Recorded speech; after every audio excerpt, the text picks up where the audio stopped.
Segala sesuatu yang kita infakkan itu akan menjadi tabungan akhirat.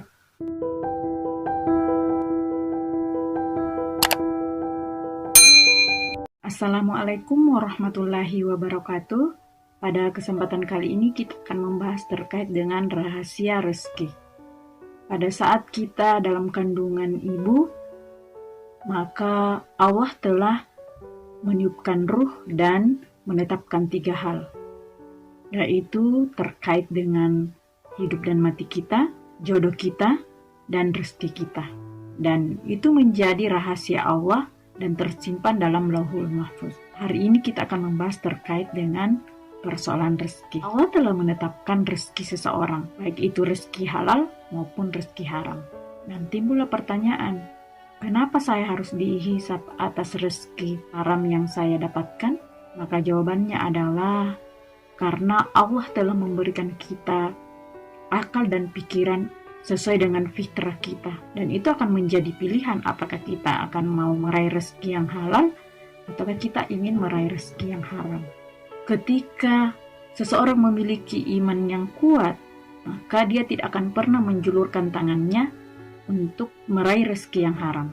Pada saat dia pun dalam kesusahan, maka dia akan senantiasa bersabar, lalu berusaha atau berikhtiar dan bertawakal kepada Allah Subhanahu wa taala. Fa idza azamta fatawakkal 'ala Allah, innallaha yuhibbul mutawakkilin. Sebagai manusia yang memiliki fitrah keimanan yang diberikan oleh Allah Subhanahu wa taala, tentu ya wa ma khalaqtul jinna wal insa illa liya'budun. Kita harus senantiasa beribadah karena tujuan hidup kita di muka bumi ini yaitu beribadah kepada Allah Subhanahu wa taala. Dan ibadah itu bukan hanya ibadah mahdhah, tetapi bagaimana ibadah ghairu mahdhah pun itu senantiasa harus kita lakukan, yaitu bagaimana kita ketika kita tertidur sampai kita terbangun kembali. Nah, oleh karena itu Allah Subhanahu wa taala berfirman dalam surah Al-Baqarah ayat 168, yaitu a'udzubillahi minasyaitonirrajim, ya ayyuhan nasu kulu mimma fil ardi halalan thayyiban wa la tattabi'u khutuwatis syaitan innahu lakum aduwwum mubin. Yang artinya, hai sekalian manusia, makanlah yang halal lagi baik yang terdapat di bumi, dan janganlah engkau mengikuti langkah-langkah syaitan, karena sesungguhnya setan itu musuh nyata bagimu. Jika pada hari ini kita mendapatkan rezeki berupa uang 100.000, maka ada 3 cara memperoleh rezeki tersebut. Yang pertama, kita mencopet. Okelah kita mendapatkan rezeki 100.000, namun kita juga mendapatkan dosa. Dan yang kedua yaitu kita bekerja sesuai dengan yang diridhoi oleh Allah Subhanahu wa taala, lalu kita mendapatkan uang 100.000 dan kita mendapatkan pahala pula. Dan yang ketiga yaitu kita hanya berdiam diri, lalu datang keluarga memberikan kita uang 100.000, kita mendapatkan uang 100.000 juga, tetapi kita tidak mendapatkan pahala dan kita tidak mendapatkan dosa. Oleh karena itu, kita mendapatkan rezeki itu tetapi bergantung bagaimana cara kita memperoleh rezeki tersebut. Apakah kita ingin meraihnya dengan secara haram ataukah ingin kita meraihnya secara halal. Jumlah rezeki itu sudah ditetapkan oleh Allah Subhanahu wa taala. Tetapi proses mendapatkannya itu bergantung dari pilihan masing-masing. Dan juga kita harus pahami bahwasanya itu akan dipertanggungjawabkan dan akan dihisab oleh Allah Subhanahu wa taala kelak. Rezeki itu tidak tergantung dari sebab akibat yang dilakukan oleh manusia. Kalau rezeki itu tergantung dari sebab akibat yang dilakukan oleh manusia, maka seorang tukang beca yang bekerja keras seharian, dia lebih kaya daripada seorang manajer yang hanya duduk-duduk. Maka seorang ulama yang soleh dan berdoa dengan khusyuk, dia lebih kaya daripada seorang direktur yang mengabaikan perintah Allah Subhanahu wa taala. Bukan berarti kita tidak berdoa dan bekerja keras, karena itu adalah bagian dari perintah Allah Subhanahu wa taala dan merupakan ibadah yang harus kita lakukan. Kita tidak boleh berputus asa dari rahmat Allah Subhanahu wa taala. karena rezeki itu akan sampai pada alamat yang telah ditentukan. Rezeki itu tidak akan pernah tertukar. Ya, Allah Subhanahu wa taala berfirman dalam surah Al-Isra ayat 20, yaitu mereka semua baik itu kafir ataupun mukmin, kami melimpahkan karunia, karena sesungguhnya pemberian rohmu itu tidak terhalang oleh siapapun.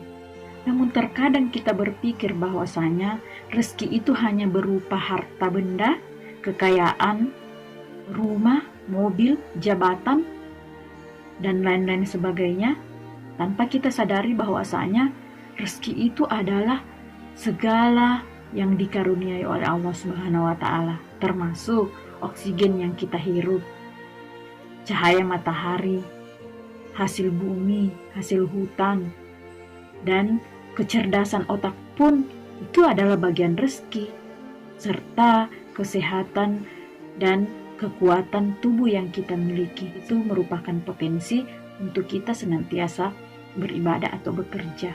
Dan juga ini menjadi realita bahwasanya banyak juga orang yang kaya yang tidak menikmati kekayaannya, tidak menikmati hartanya, karena kita tahu bahwasanya terkadang dia hanya kerja dan bekerja, lalu dia tidak mempedulikan dengan kesehatannya. Kekayaannya itu dia tidak nikmati, apalagi kalau misalkan kikir, dia tidak pernah menginfakkan hartanya. Harta yang kita miliki itu ada hak orang lain di dalam harta itu. Dengan kekayaan yang kita miliki, ya kita harusnya senantiasa berinfak, bersedekah, karena kita pahami bahwasanya semua harta kekayaan nantinya akan ditinggalkan. Semua anak-anak kita akan ditinggalkan. Semua keluarga kita akan ditinggalkan. Hanya ada 3 yang akan menemani kita di akhirat kelak. Yang pertama yaitu amal jariah, ilmu yang bermanfaat, dan doa anak soleh. Yang benar bahwasanya kita berlimpah dengan harta, tetapi kita tidak pernah mengulurkan tangan kita untuk berbagi, dan semua apa yang kita miliki akan dipertanggungjawabkan di akhirat kelak. Kita tahu bersama bahwasanya rezeki atau harta yang kita miliki bermuara ke 3 arah, yaitu segala sesuatu yang kita makan berupa makanan, minuman, dan obat-obatan itu akan menjadi kotoran. Dan yang kedua adalah segala sesuatu yang kita gunakan berupa pakaian, mobil, dan sebagainya itu akan menjadi sampah. Dan segala sesuatu yang kita infakkan itu akan menjadi tabungan akhirat. Allah Subhanahu wa taala menguji keimanan seseorang bukan hanya diberi kesulitan dan musibah, tetapi harta yang berlimpah juga itu adalah ujian.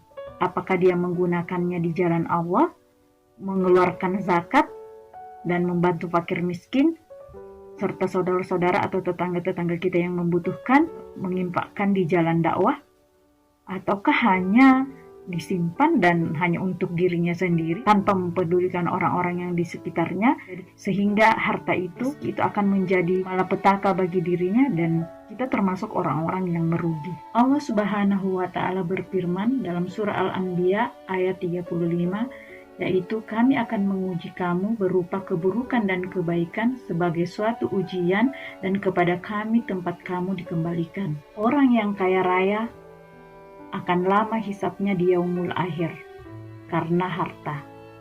Ada 2 pertanyaan yang akan diajukan kepadanya. Yang pertama yaitu dari mana engkau memperoleh hartamu, dan yang kedua untuk apa engkau menggunakan hartamu. Oleh karena itu sahabat Nabi Abdurrahman bin Auf memiliki harta yang banyak, konglomerat. Dia adalah 1 di antara 10 yang dijamin masuk surga tanpa hisab.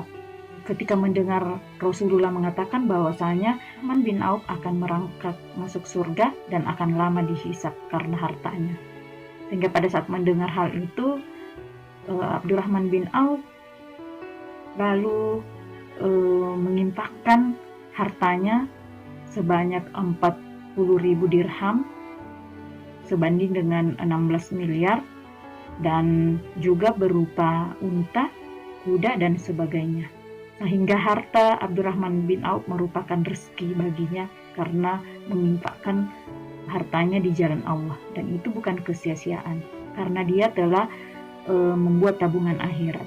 Sekarang menjadi pilihan kita dengan harta yang kita peroleh, apakah kita ingin menggunakannya di jalan Allah Subhanahu wa taala, menginfakkannya bagi orang-orang yang membutuhkannya seperti fakir miskin dan sebagainya, dan menggunakan untuk berjuang di jalan dakwah di jalan Allah Subhanahu wa taala, dan menjadi rezeki buat kita karena menjadi ladang pahala, karena menjadi tabungan akhirat kita, ataukah harta kita hanya sia-sia belaka karena hanya berupa kotoran dan sampah sehingga rezeki itu hanya sia-sia belaka dan tidak bermanfaat.